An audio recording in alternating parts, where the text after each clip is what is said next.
Misalnya ada seorang suami yang demi mempertahankan rumah tangganya karena istrinya misalnya berselingkuh atau istrinya naudzubillah min dzalik berzina dengan orang lain, demi mempertahankan keluarganya dia menahan rasa cemburu sampai merugikan dirinya dengan kesehatannya Ustaz, hanya untuk mempertahankan keluarganya, anak-anaknya, keluarganya. Bagaimana nasihat Ustaz tentang hal ini?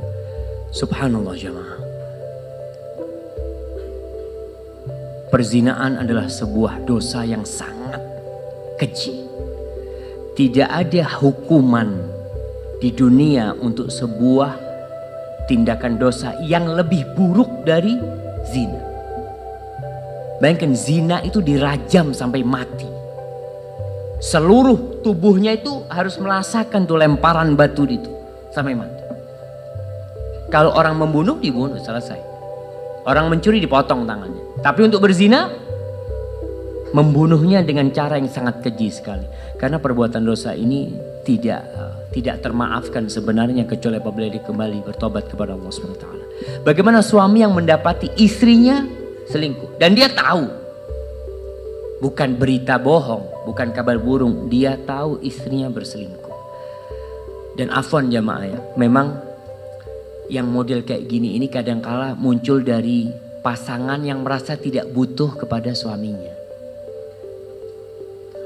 Salah satu prinsip orang berumah tangga itu saling membutuhkan.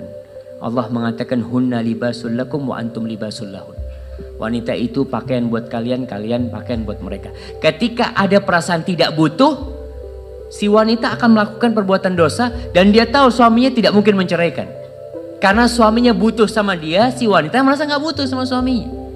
Ketika prinsip ini nggak ada, rumah tangga itu mulai retak tentunya. Si istri merasa dia bisa bekerja sendiri, dia bisa dapat penghasilan sendiri, dia nggak makan dari suaminya. Nah, ini bermasalah yang seperti itu. Maka perlu diperbaiki banyak hal sebenarnya menghadapi istri yang seperti ini. Tapi yang kedua, kalau istrinya masih bisa diperbaiki, dipertahankan nggak apa-apa. Tapi kalau tidak bisa diperbaiki, ceraikan. Kalau tidak, kita masuk dayuth yang tidak akan masuk surga. Karena dia membiarkan dia sebagai istri kita dan kita tidak mengingkari kemungkaran tersebut. Kita tidak mengingkari. Orang yang melihat kemungkaran kemudian diem itu disebut syaitanun akhros. Setan bisu. Kok setan sebenarnya? Ketika melihat kemungkaran itu terjadi. Bismillah cerai. Urusan anak-anak subhanallah. Untuk perceraian jamaah, antum baca surat At-Talaq. Bayangkan bagaimana Allah sebutkan tentang waman yattaqillah yaj'al lahu makhrajan wa yarzuqhu min haitsu la yahtasib di surat perceraian. Surat tentang perceraian. Karena biasanya orang kalau mau bercerai itu banyak yang dia pikirkan, nanti gimana anak-anak, nanti gimana anak di depan teman-teman, nanti gimana sama mertua, gimana sama orang tua. Banyak yang dia pertimbangkan. Tapi kalau sudah kasusnya berzina seperti ini dan tidak bertobat istrinya, maka ceraikan. Supaya kita tidak ikut dapat dosanya itu.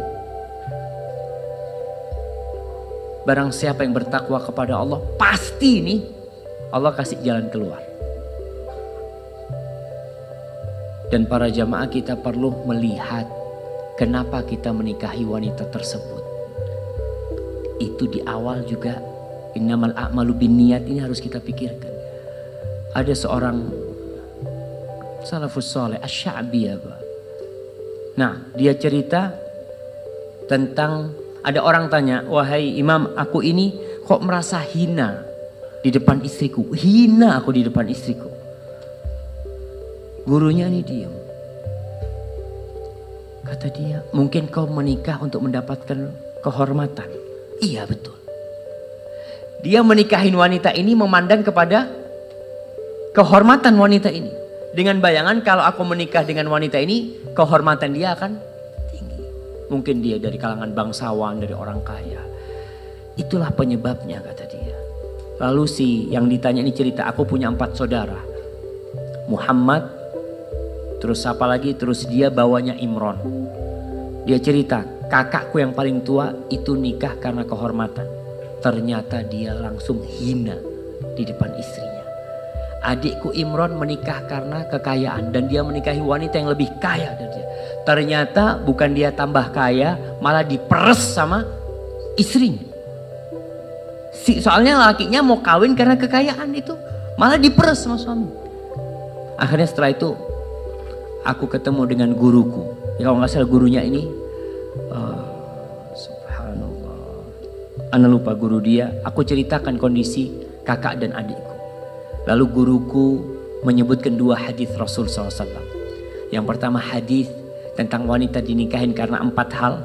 Kemudian yang kedua tentang hadis bahwasanya wanita yang paling berkah itu yang paling sedikit maharnya.